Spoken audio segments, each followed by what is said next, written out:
All right, this next story is pretty unreal. An NBC medical contributor, and I'm talking about like some just talking head. This guy's an actual doctor.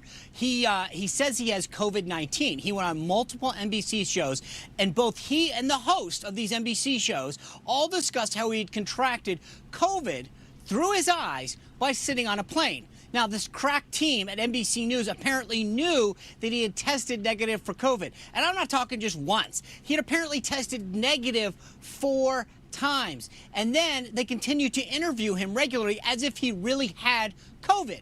This guy, Dr. Joseph Fair, has now admitted that he did test negative for COVID, but he also tested negative for the antibodies, meaning he's never had it. He tweeted this: "My undiagnosed suspected COVID illness from nearly 2 months ago remains an undiagnosed mystery as a recent antibody test was negative. I had a myriad of COVID symptoms, was hospitalized in a COVID ward, and treated for COVID-related morbidities, despite testing negative by nasal swab."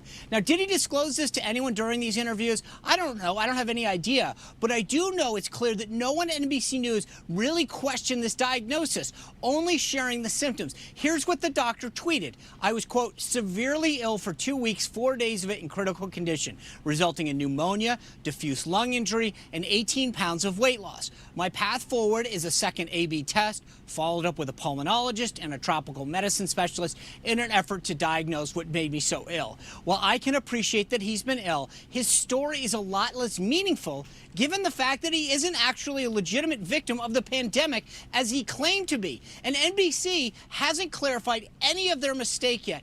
And why not? That's why I want to bring in former CNN anchor and brand journalist Heidi Collins. Heidi, welcome back to the show. Thank you, Sean. Thanks, Lindsay. All right, so there's 2 things that I think are fascinating about this. Number one, a doctor, a medical doctor, lied. He knew he didn't have it. I don't care how many symptoms you have. There's a test, and if you don't have it, you don't have it. And so for him to go on claiming to be a victim of the pandemic, of coronavirus, is a falsehood. Second, all of these hosts, Chuck Todd, Craig Melvin, Hoda Kotb, all perpetuated the myth and talked about this. And they undermined things like flying on an airplane because they assumed that he got it from there because they didn't do their job. And so the thing that I think is fascinating, I want you to first comment on, is while he's tweeted a couple times, as I just noticed, NBC News and Chuck Todd and all those other people have said nothing. The story's still up. We contacted NBC News. We reached out to Chuck Todd. Nothing. What obligation do they have to be honest with their viewers? I know they're all big into the truth, so what obligation do they have, Heidi?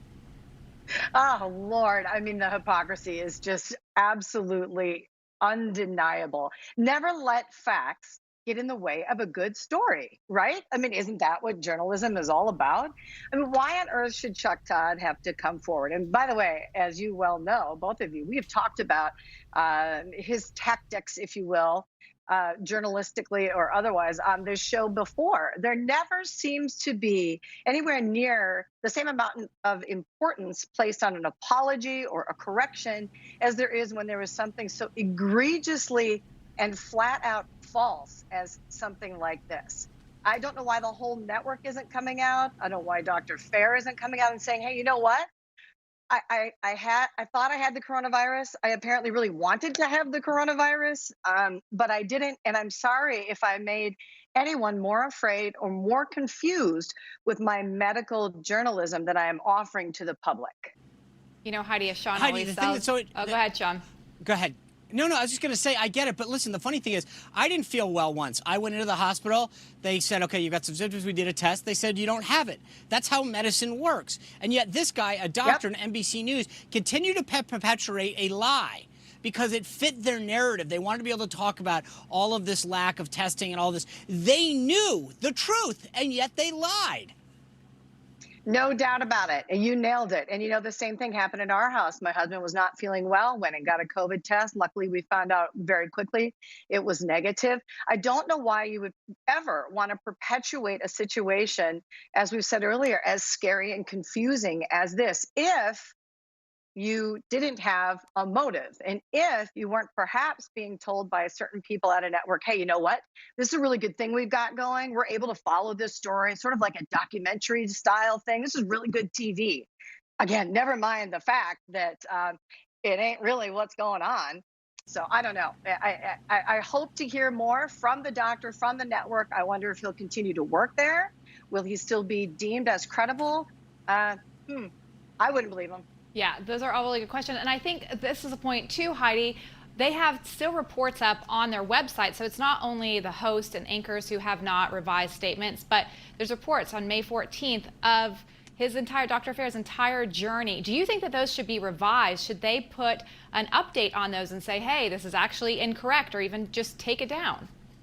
Absolutely. And we know how easy that is to do, right, Lindsay? I mean, especially in this digital age of news where things are changing within seconds of breaking news or otherwise. Absolutely. They should be taken down. And if at least there should be a line or two right at the top that says, by the way, this is completely false, or don't read this, or something. I mean, it's very simple. Maybe they're spending too much time on covering like really good news, like the stock market, perhaps.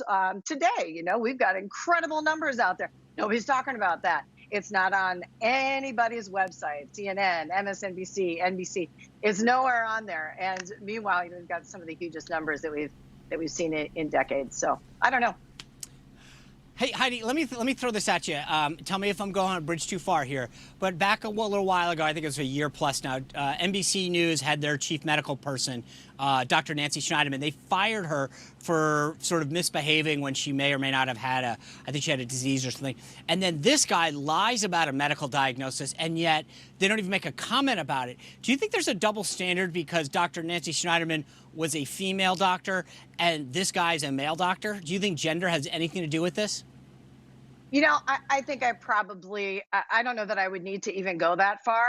I would go so far as to say it was an election year, right? It wasn't an election year cycle, and we weren't talking an awful lot about presidents that are up for re-election. So I think maybe that might have a little bit more to do with it, given the popularity at that particular network with our sitting President Trump.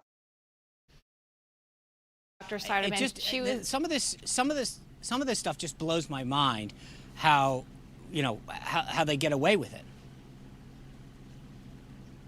No doubt, no doubt. And people should be really taking that into consideration when they choose what network or what television news they are tuning into. And certainly if they have the time to watch all the news all the time, all day, then they might be able to get some sort of triangulation of what truth really is. But like most people, unfortunately, they're just watching one news source or reading one news source, and then they'll have to try to figure out, wow, is that fact or fiction? And these are the exact examples where networks, get into trouble because credibility is king. I mean, that's what journalism and news is all about. Yeah, I should just save everyone some time and just stay on Newsmax TV, go to newsmax.com. Duh. I mean, it's just so much easier. Anyway, Heidi, thanks for your time today. I appreciate it, as always. Thanks, Sean. All right, well, when we come back, leading Democrats are giving people who commit crimes a pass. You're not going to want to miss this thing. Don't go anywhere. We're going to be right back.